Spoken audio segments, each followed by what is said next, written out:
L'argument d'autorité, ça vous parle? La dernière fois, je vous parlais du biais de confirmation, et ce biais est généralement, mais pas tout le temps, accompagné de différents biais et autres sophismes. L'objectif de cet argument est de conforter les gens dans leurs croyances, avérées ou non, mais aussi de convertir quelques personnes supplémentaires à ces dites croyances.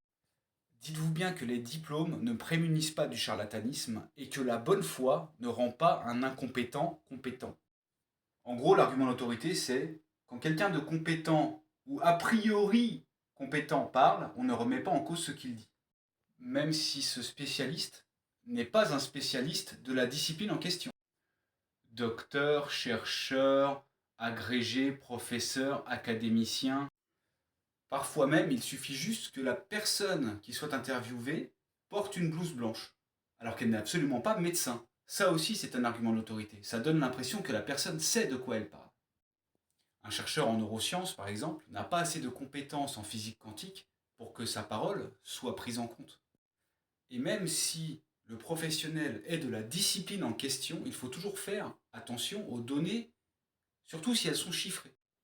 Je vous ai fait un petit scénario, fictif donc, où un médecin tente de prouver que la vaccination et les vaccins sont responsables de l'ostéoporose, chiffre à l'appui. Donc pour la vidéo, on va partir du principe que la vaccination c'est bien. S'il y a des antivax ici, je ne vous demande pas de changer d'avis, je vous demande juste de regarder jusqu'au bout pour vous montrer ce qu'on peut faire quand on sait manipuler les chiffres. J'ai créé deux pays fictifs et je vais jouer le rôle de ce médecin qui va faire la promotion de son livre. Tous les chiffres que je vais vous donner sont inventés. Bonjour, je suis Daryl Rioul, docteur en rhumatologie et spécialisé dans l'ostéoporose. Beaucoup de gens pensent que la société moderne nous protège de tous les maux et que son seul objectif est de nous garder en bonne santé. J'ai osé remettre cela en cause et cela m'a valu d'être radié de l'ordre des médecins. Pourquoi? Parce que j'ai osé dire, preuve à l'appui, que la vaccination était responsable de l'ostéoporose. J'ai écrit ce livre. Ouais, bon, ok, j'ai pas écrit ce livre, mais vous avez qu'à imaginer qu'il y a un toubib dessus. Voilà. Dans ce livre, je compare les données officielles de deux pays avant et après la banalisation de la vaccination. Les deux pays ciblés sont la Rhodanie et le Méridistan, mais comme vous le savez, le Méridistan a refusé toute forme de vaccin sur son territoire. Aucun habitant du Méridistan n'a donc reçu de vaccin. Eh bien, les chiffres sont clairs. Avant 1945, dans les deux pays, les données étaient similaires. 5 cas pour 100 000 habitants victimes d'ostéoporose. Eh bien, en 2023, au Méridistan, les chiffres sont restés à peu près similaires. 5 cas pour 100 000 habitants.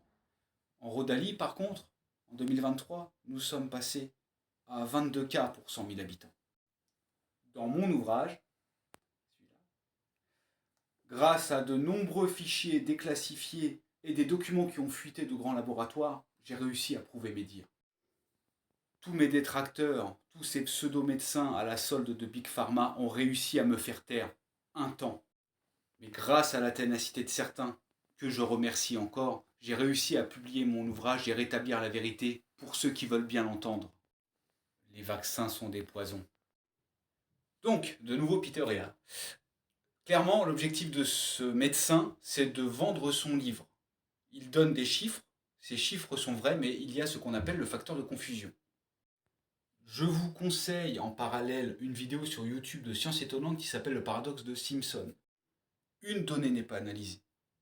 L'âge moyen ou l'âge de la population du pays où les gens se vaccinent. Les gens vivent plus vieux. Et comme les gens vivent plus vieux et que l'ostéoporose est une maladie qui touche principalement les personnes âgées, il est normal d'avoir plus de gens qui ont l'ostéoporose en 2023 dans le pays où les gens se vaccinent. Donc on peut dire qu'indirectement, le vaccin donne l'ostéoporose, mais pas parce qu'il donne l'ostéoporose, mais parce que les gens vivent plus vieux. Ce serait aussi logique de dire que le vaccin est responsable des cheveux blancs et des rides. Ici, l'argument d'autorité, c'est clairement que la personne qui parle est un spécialiste de la discipline en question. Il utilise des termes très en vogue dans le milieu anti-vax, Big Pharma, fichier déclassifié, radié de l'ordre des médecins. Tous ces mots-là sont des mots qui sont appréciés par les antivax.